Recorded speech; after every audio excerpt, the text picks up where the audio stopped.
நண்பர்களே, இன்னும் ஒரு இனிய காலை பொழுதில் தீதும் நன்றும் நிகழ்ச்சியில் உங்களை சந்திப்பதில் மிக்க மகிழ்ச்சி அடைகிறேன். பொதுவாக மனித உறவுகளை மேம்படுத்திக் கொள்வதில் முக்கியமாக மனிதர்களை பற்றிய நாலேஜ், அந்த அறிவிற்கு ஒரு மிகப்பெரிய பங்கு இருக்கிறது. அதாவது நம்ம அறிவு என்பது வெறும் பொது அறிவு அல்ல.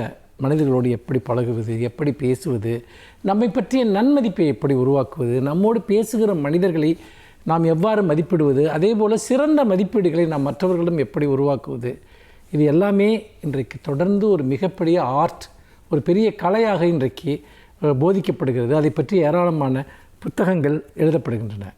நான் இந்த வாரத்தில் ஒரு முக்கியமான ஒரு புத்தகம் பற்றி உங்களிடம் பேசிக்கொண்டிருக்கிறேன். Read people like a book என்பதுதான் அந்த புத்தகத்தினுடைய தலைப்பு. அந்த புத்தகத்தில் பேட்ரிக் கிங் என்பவர் எழுதிய அந்த புத்தகத்தின் சொல்லக்கூடிய பல அம்சங்களை நேற்றும் முன்தினமும் உங்களிடம் நான் விளக்கினேன். அதில் மிக முக்கியமான சில விஷயத்தில் அவர் சொல்லக்கூடிய இன்னொரு விஷயம், ஒருவருடைய இயல்புகளை மதிப்பிடுதல், கேரக்டர், அதாவது பேசிக் கேரக்டர் என்று சொல்வார்கள். இதை பற்றிய ஒரு அண்டர்ஸ்டாண்டிங் மிக மிக முக்கியம். ஏனென்றால் ஒரு குறிப்பிட்ட சூழ்நிலை, ஒரு சிச்சுவேஷனில் ஒரு மனிதர் எப்படி செயல்படுகிறார் என்பதுதான் அவருடைய ஒரு உண்மையான ஒரு இயல்பை வெளிப்படுத்தக்கூடிய ஒரு விஷயம். குறிப்பிட்ட சிச்சுவேஷனில் என்று நாம் வருகிற போது ஒரு வாழ்க்கையை 2 பகுதிகளாக நாம் பிரித்து கொள்ளலாம். ஒன்று ஒரு நார்மல் சிச்சுவேஷன், இன்னொன்று ஒரு அப்நார்மல் சிச்சுவேஷன். ஒன்று ஒரு இயல்பான வாழ்க்கை, இன்னொன்று ஒரு நெருக்கடியான ஒரு சூழ்நிலை. இது இரண்டிலும் அவர்களுடைய நடத்தைகள் எப்படி இருக்கின்றன என்பதுதான் ஒருவருடைய பற்றிய கேரக்டர் ஸ்டடி. அதில் மிக மிக முக்கியமான ஒரு விஷயம். அப்படி பார்க்கிற போது இயல்பான ஒரு அன்றாட வாழ்க்கையில் எல்லோருமே எந்த விதமான சிக்கலும் இல்லாமல் இருப்பார்கள். அதாவது சிலர் ஒரு குறிப்பிட்ட ஒரு வாழ்க்கை முறைக்கு பழகியிருப்பார்கள்.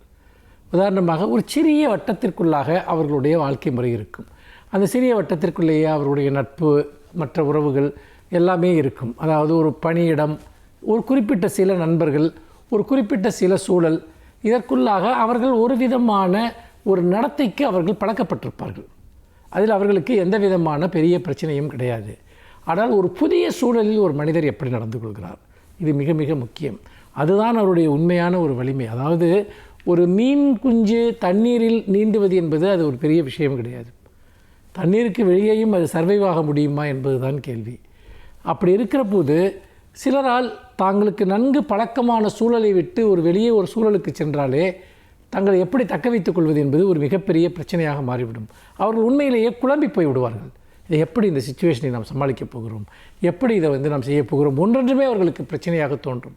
ஒருவரிடம் ஒரு உதவி எப்படி கேட்பது, ஒருவரிடம் ஒரு பொருள் எங்கே கிடைக்கும் என்று எப்படி கேட்பது, இந்த மாதிரி நிறைய பேர் சில சமயம் தங்களுக்கு முற்றிலும் புதிய ஊர்களுக்கு செல்கிற போது மொழி பிரச்சனை இருக்கிற இடங்களில் எல்லாம் இந்த பதட்டத்திற்கு ஆளாவார்கள். அப்போது அவர்களிடம் இருக்கக்கூடிய அந்த அடிப்படையான எல்லா பலவீனங்களும் வெளியே வரும். அதே போல் ஒரு இடத்திலுமே கூட ஒரு எதிர்பாராத நெருக்கடி வருகிற போது அவர்கள் எப்படி செயல்படுகிறார்கள், எப்படி அந்த நெருக்கடியை சமாளிக்கிறார்கள், அது எப்படி அந்த நெருக்கடியை புரிந்து கொள்கிறார்கள், உடனடியாக பதட்டமாகி ஏதாவது ஒன்றை செய்கிறார்களா அல்லது நிதானமாக அந்த சூழ்நிலையை கையாளுகிறார்களா? சில சமயம் தவறுகள் செய்வதற்கான வாய்ப்புகள் கூட ஏற்படும். தவறுகள் செய்வது என்பது மனித இயல்பு. ஆனால் அந்த தவறுகளிலிருந்து அவர்கள் கற்றுக்கொள்கிறார்களா? சரி, நம்ம இந்த வாட்டி இந்த தவறை நம்ம செஞ்சிட்டோம், அடுத்த வாட்டி நம்ம கவனமாக இருக்கணும், அந்த தவறு நிகழாமல் எப்படி பார்த்துக்கொள்வது, என்ன காரணத்தினால் அந்த தவறு நிகழ்ந்தது, இது போன்ற பல கேள்விகளை யார் தங்களுக்குள் எழுப்பிக் கொள்கிறார்களோ அவர்கள்தான் ஒரு சிறந்த ஒரு வலிமையான மனிதர்களாக இருக்க முடியும். அந்த குணம் மற்றவரிடம் இருக்கிறதா என்பதையும் பார்க்க வேண்டும், நம்மிடம் இருக்கிறதா என்பதையும் பார்க்க வேண்டும். இது போன்ற விஷயங்கள் தான் ஒரு மனிதனுடைய திறனை, தனிநபர் ஆற்றலை மேம்படுத்தக்கூடிய ஒன்று. மீண்டும் இன்னும் ஒரு புதிய சிந்தனையோடு உங்களை சந்திக்கிறேன். நன்றி, வணக்கம்.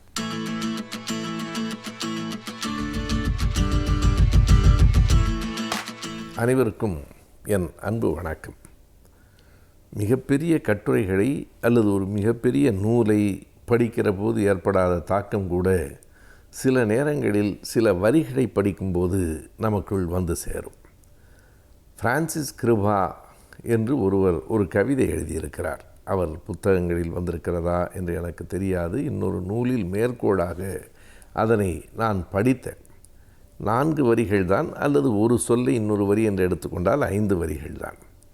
அந்த 5 வரிகளை படித்தபோது இது என்ன சொல்ல வருகிறது என்கிற கேள்வியும் அதற்குள் இருக்கிற ஆழமான பொருளும் நமக்குள் பல கிளர்ச்சிகளை உருவாக்கின. அவர் எழுதியிருப்பது இவ்வளவுதான்: வானத்தை வாங்கிவிட்டேன், வைப்பதற்கு இடமில்லை பூமியில். அவ்வளவுதான் அந்த 5 வரிகள். முதல் வாசிப்பில் சட்டென்று புரிந்துவிடாத வரிகள் என்று தான் சொல்ல வேண்டும். வானத்தை வாங்கிவிட்டேன், வானத்தை வாங்க முடியுமா என்பது ஒரு கேள்வி.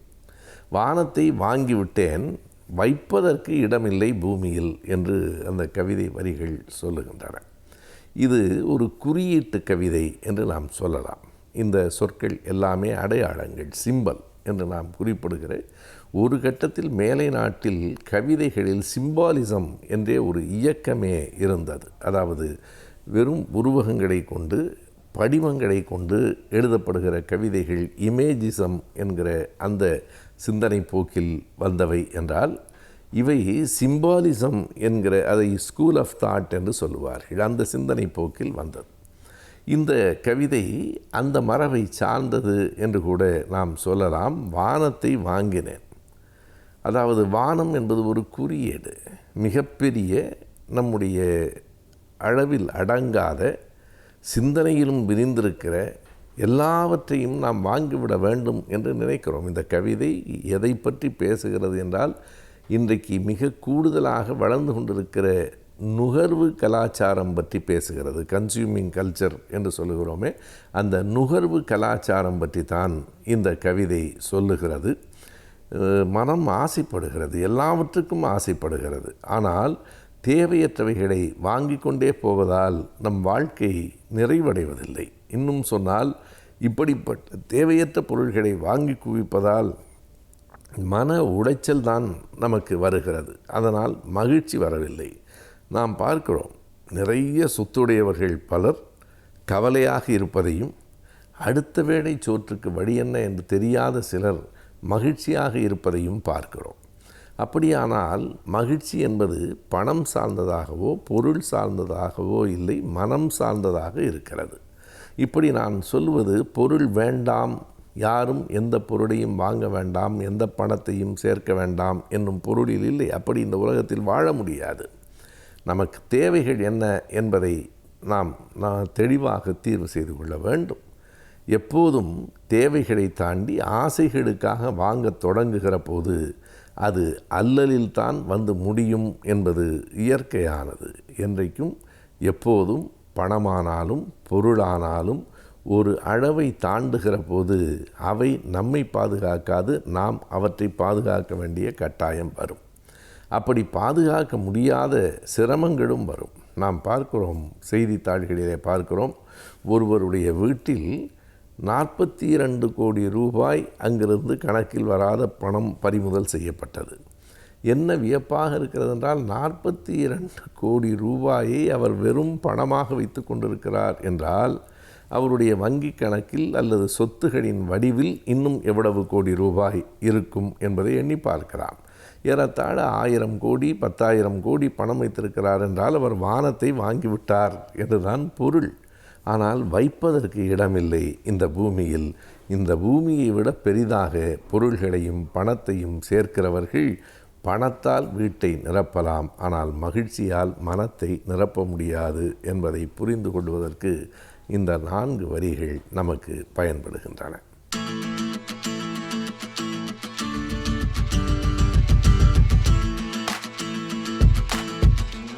கலைஞர் டிவி நேயர்களுக்கு வணக்கம். இன்றைக்கி நம்ம முதியோர்களுக்கான தடுப்பூசியை பற்றி ஒரு சில நிமிஷம் பேசணும். இப்போது தடுப்பூசினாலே நம்ம எல்லாரும் என்ன நினைக்கிறோம்? குழந்தைகளை பற்றி தான் நினைக்கிறோம். அப்படி நினைக்கிறது ரொம்ப தப்பு. தடுப்பூசிங்கிறது எதுக்கு போடுறது? பாதுகாப்புக்காக, அதாவது ஒரு வியாதி வராமல் இருக்கிறதுக்காக. குழந்தைகள் ரொம்ப முக்கியமான ஒரு விஷயம், எல்லோரும் ஒத்துக்க வேண்டிய விஷயம். அவங்களோட எதிர்ப்பு சக்தி ரொம்ப கம்மி, அதனால தான் தடுப்பூசி போடுறோம். நல்ல விஷயம், வரவேற்க வேண்டிய விஷயம். ஆனால் மக்கள் யோசிக்கணும், ஏன் குழந்தைகளுக்கு மாத்திரம்தான் எதிர்ப்பு சக்தி கம்மியா? ஒரு உதாரணம் சொல்கிறேன். இப்போது கர்ப்பிணிகளுக்கு டெட்னஸ் டாக்சைடு டிடி செப்டிக் ஊசி போடுறோம். அது எல்லாருமே போடுவாங்க. எந்த கர்ப்பிணியும் வேண்டாம் சொல்ல மாட்டாங்க. ஆனால் கர்ப்பிணிகளுக்கா டெட்னஸ் வருது? ஏன் போடுறோம்? அது ஒரு 50 வருஷம் பின்னாடி பார்க்கணும். முக்கால்வாசி டாக்டர்களுக்கே இது ஏன்னு தெரியறதில்ல. ஒரு 50 வருஷம் பின்னாடி போய் பார்த்தா அது ஞாபகம் வரும். அந்த காலத்தில் என்ன ஆகும்னா, கர்ப்பிணிகளுக்கெலாம் டெலிவரி ஹாஸ்பிட்டல்லாம் நடக்காது, அங்கங்கே வயல்லையே நடக்கும். அப்போ என்ன ஆகும்? இந்த தொப்புள் கொடியாக இருக்கிறதுக்கு அவங்ககிட்ட ஸ்டெரைலாக ஸ்பெஷலாக பிளேடெல்லாம் வச்சுருக்க மாட்டாங்க. இந்த அருவா கத்தி எதாக இருக்கோ அதை வச்சு வெட்டுவாங்க. என்ன ஆகும்? டெட்டனஸ் வரும். முக்கியமாக குழந்தை தப்பிக்கிறது ரொம்ப கஷ்டம். சில சமயம் அம்மாவுக்கு ஆபத்தாக முடியறதுக்கு வாய்ப்பு இருக்குது. இது வராமல் இருக்கிறதுக்காக தான் இந்த டிடி இன்ஜெக்ஷன், செப்டிக் இன்ஜெக்ஷன் எல்லா கர்ப்பிணிகளுக்கும் போடணுங்கிறது வந்து ஒரு விதிமுறையாக செஞ்சோம். அது போட்டதுலேருந்து பாருங்கள், குழந்தைகளுக்கும் இல்லை அம்மாவுக்கும் இல்லை, இன்ஃபேக்ட் அது எதுக்கு போடுறோங்கிறதே யாருக்கும் தெரியறதில்ல. அந்த அளவு வேலை செய்கிறது. ஆனால் இது எதுக்காக செய்கிறது? வராமல் இருக்கிறதுக்கு. வயசு பொறுத்தது இல்லை, அந்த ரிஸ்க்கை பொறுத்து இருக்குது. யாருக்கு ஆபத்துங்கிறதோ அவங்கள பாதுகாக்கணுங்கிறதுக்காக செய்கிறது. எதுக்காக அவ்வளோ தூரம் சொல்கிறேன்னா, எதிர்ப்பு சக்திங்கிறது வந்து ஒரு சமநிலையில் இருக்கிறது இல்லை. பிறக்கும்போது நம்ம எதிர்ப்பு சக்தி ரொம்ப வீக்காக இருக்குது. ஏன்னா நிறைய கற்றுக்க வேண்டிய விஷயம். வருஷங்கள் ஆக தான் நம்ம எதிர்ப்பு சக்தி ஓரளவுக்கு மெச்சூரிட்டி, அதாவது வளர்ச்சி அடையும். அதுக்கு தான் இந்த தடுப்பூசியெல்லாம் போட்டு அதுக்கு வந்து எஜுகேஷன், அதுக்கு வந்து சொல்லிக் கொடுக்குறோம். அதே மாதிரி வயசாக அது தானாகவே திரும்ப இறங்க ஆரம்பித்தோம். ஸோ முதியோர்களுக்கும் வந்து எதிர்ப்பு சக்தி குறையிறது சகஜம். இந்த மாதிரி இருக்கும்போது அவங்களுக்கும் இந்த மாதிரி வியாதிகள் வரத்துக்கான வாய்ப்பு ரொம்ப ஜாஸ்தி. ஆனால் அவங்களோட பாதுகாப்பை பற்றி யாருமே பேசுகிறது கிடையாது. இது கொஞ்சம் கவலையான விஷயந்தான். ஏன் இதை சொல்கிறேன்? இப்போது நிமோனியா ஊசி வந்து குழந்தைகளுக்கு இப்போ போட போகிறாங்கன்னு சொல்லிட்டு இருக்காங்க. வரவேற்க வேண்டிய விஷயம். ஆனால் இப்போ இந்த நிமோனியா காய்ச்சல்னு பார்க்கும்போது குழந்தைகளுக்கு வரத்துக்கு வாய்ப்பு அதிகம். ஆனால் இதனால் உயிர் சேதங்கிறது ரொம்ப ரொம்ப ரொம்ப ரொம்ப அபூர்வம். இதே நிமோனியா வந்து 65 வயசுக்கு மேலே இருக்கிறவங்கள பார்த்தா அவங்களுக்கும் வாய்ப்பு ரொம்ப அதிகம். ஆனால் அவங்களில் உயிர் சேதம் ரொம்ப ஜாஸ்தி. அதாவது குழந்தைகளுக்கு வந்ததுன்னா உயிர் சேதம் 1% கம்மி. இதுவே முதியோருக்கு வந்தால் மினிமம் 10% உயிர் சேதம். மினிமம் 10%. என்ன தான் ஆன்டிபயோட்டிக் கொடுத்து, என்ன தான் ஐசியூவில் வச்சு, என்ன தான் 5 ஸ்டார் ஹாஸ்பிட்டலில் பார்த்தாலும் மினிமம் குறைஞ்சது 10% மக்களுக்கு இது உயிருக்கு ஆபத்தாக முடியும். அப்போ அவங்கள பாதுகாக்கிறது நம்மளோட கடமை இல்லையா? அதை பற்றியும் சில பேர் நிறைய பேர் யோசிக்கணும். இதில் நிறைய விஷயங்கள் இருக்குது. இது அந்த வியாதிங்கிறது மாத்திரம் இல்லை. இப்போது எல்லோரும் இப்போது மருத்துவ ரீதியாக எங்களுக்கு என்ன புரிஞ்சிருக்குன்னா, இந்த ஃப்ளூ வியாதியோ இல்லை நிமோனியா வியாதியோ வந்ததுன்னா ஒரு அவ்வளோ தாக்கம் தேவையில்லை. ஒரு லைட்டாக வந்தால் கூட அதை தாண்டி அதை பின்னாடியே வந்து இருதயத்தில் பிரச்சனை வரதுக்கு வாய்ப்பு இருக்குது. அதாவது ஹார்ட் அட்டாக், மாரடைப்பு வரதுக்கு வாய்ப்பு இருக்குது, லக்வான் வரதுக்கு வாய்ப்பு இருக்குது, ஹார்ட் ஃபெயிலியர், அதாவது இருதய பம்பிங் குறையிறதுக்கான வாய்ப்புகள், இந்த மாதிரி நிறைய பிரச்சனைகள் வரதுக்கு வாய்ப்பு இருக்குது. அதனால் இந்த தடுப்பூசிகள் போட்டால் அதெல்லாம் குறைக்கிறதுக்கு வாய்ப்பு உண்டு அப்படிங்கிற ஒரு நம்பிக்கை. அதனால தான் இப்போ நிறையா சொசைட்டின்னு சொல்லுவாங்க. அதாவது heart failure society, critical care society, அந்த மாதிரி அவங்க வந்து கைட்லைன் கொடுப்பாங்க. அதாவது இந்த மாதிரி செஞ்சால் நல்ல விஷயம் அப்படின்னு.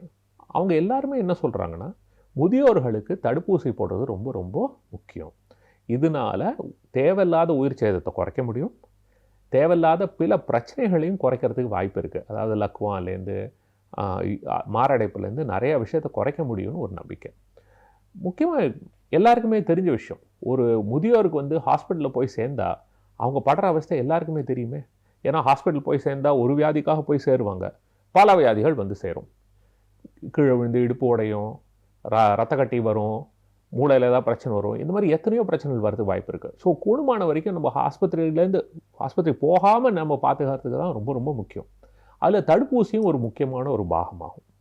ஸோ என்ன சொல்ல வரேன்னா, 65 வயசு ஆயிடுத்துனாலே நம்ம நிறையா தடுப்பூசியை பற்றி யோசிக்க வேண்டியது இருக்குது. இதில் முக்கியமாக வந்து இந்த இன்ஃப்ளூயன்ஸா தடுப்பூசி தான் ரொம்ப எல்லா நாட்டிலையுமே முக்கியம்னு சொல்கிற விஷயம். ரெண்டாவது வந்து இந்த நிமோனியா ஊசி. இந்த நிமோனியா ஊசி வாழ்க்கையில் ஒரு தடவை தான், அது ரொம்ப ஈஸி.